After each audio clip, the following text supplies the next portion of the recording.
Hi and welcome to day 43 of retiring and caring for my parents as an only child. Call me late to the game, but I only noticed the Nutri-Grade labels recently on the drinks at Scarlet. I saw a reference to it again at the train station. This scheme basically grades drinks based on their sugar and saturated fat content. Drinks with less sugar content and lower in saturated fat are graded A and B, with increasingly sweeter drinks graded C and D. I'm a health-conscious girl, so I really liked this initiative, and Singapore has even won a World Health Organization award for this. Since I'm out of my bubble tea era, I'm less worried, but I'm still a local teh fanatic and like to try different drinks from time to time. Growing up, my family doesn't buy drinks to go with our meals. We just drink boiled water. Occasionally, we get a Pepsi or Coke since it's included in fast food value meals. But now I want to spoil my parents, so it's on me to take note of the sugar level and be careful that I'm not doing more harm than good. I'm thankful the government has made it easier so we don't get too confused by marketing speak. Hi and welcome to day 44 of retiring and caring for my parents as an only child. How did you guys celebrate New Year's? I know of people who went to Disneyland. I counted down at Batam. The fireworks display was spectacular. They were everywhere and right in your face. Back to the topic of theme parks, I've never gone to one with my parents. When I was on my university exchange program in the States, I went to Disneyland solo. It was difficult at the start because I saw families, friends,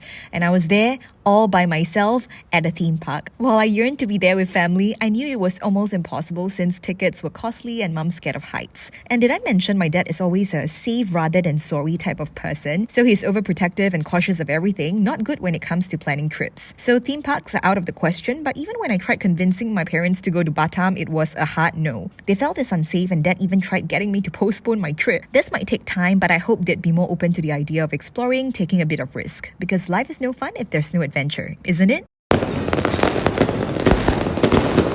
Hi and welcome to day 45 of retiring and caring for my parents as an only child. I just concluded my first therapy session of the year, which was incredibly rejuvenating. Therapy today made me recall how I convinced my parents to try counseling months ago. Because they don't have a strong support network, I wanted them to talk to someone professionally about their problems. I know that I don't always have the capacity to listen to them. If you're the only child, you might face this same issue where both parents vie for your attention and speak over the other. Both of them met my counselor before for their own sessions, which I considered a win. I wanted Dad to try this because he's a quiet person and tends to keep everything to himself. For Mom, she definitely needs the professional help, but she struggles with trusting people. Sadly, both decided not to continue, which leads me to my takeaway that life is about the process, not the outcome. I can't force them to solve their problems through counseling, but I will keep trying. Ever had moments tossing and turning in bed, unable to get to sleep? I have, and it's not a good feeling. Hi and welcome to day 46 of retiring and caring for my parents as an only child. My mom has had insomnia for as long as I can remember, so here's what I'm trying, and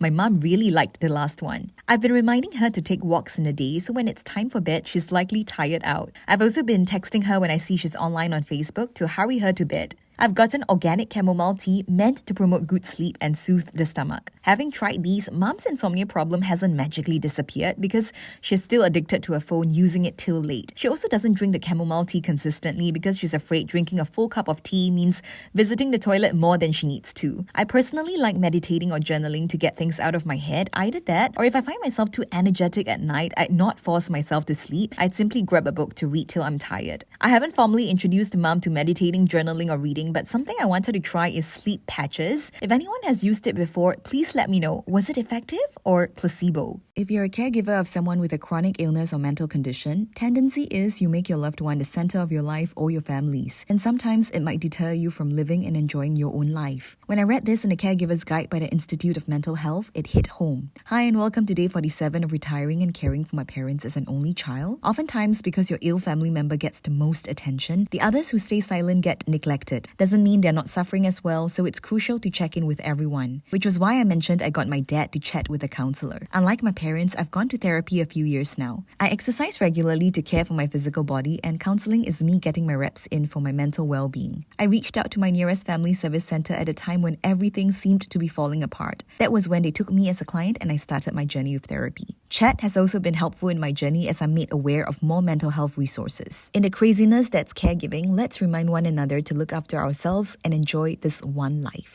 Hi and welcome to day 48 of retiring and caring for my parents as an only child. If you're like me, a caregiver of someone with a chronic illness or mental condition, you might find caregiving duties taking center stage, your life being put on pause. Because of that, it's crucial to check in with yourself often. For me, checking in with myself could look like therapy or simply buying the food I want, not just hunting for the cheapest one on the menu, buying the expensive pastries for myself, not getting them only for my parents. Because my cravings are just as important, my needs just as valid. Weeks ago, I was having a bad day, so I loosened the purse strings on myself that day and got a good rice bowl and a durian and chocolate pastry. Caregiver stress is real, so it's okay to prioritize yourself and enjoy life a little. Check out my previous video where I share more about my experience with therapy. If you're subscribed, you'd know I started my year with explosive fireworks, but that wasn't the only thing that exploded. And no, it's not diarrhea. Hi and welcome to day 49 of retiring and caring for my parents as an only child. I woke up one morning with 2 big transactions on my credit card. After verifying the legitimacy of the text messages and retrieving my bank's contact information through their website, I called their fraud hotline. They asked if I've downloaded applications or clicked on suspicious links recently, and I did none of that. So unlikely they got hold of data from my phone. But how could this happen, you might ask? They said the bad guys might be using algorithms to generate various combinations that matched with actual credit cards. So the bank blocked my card, sent me a new one, and put in credit for the fraudulent transactions. As for the security of my devices, I called Apple to conduct some checks. We checked my Apple account, date my password was last changed, email, phone number, and devices linked. Thankfully, nothing compromised there. Shared this incident with a friend and realized there were indeed many unauthorized transactions happening, affecting cards from various banks. I alerted my dad about what happened and got him to be more vigilant.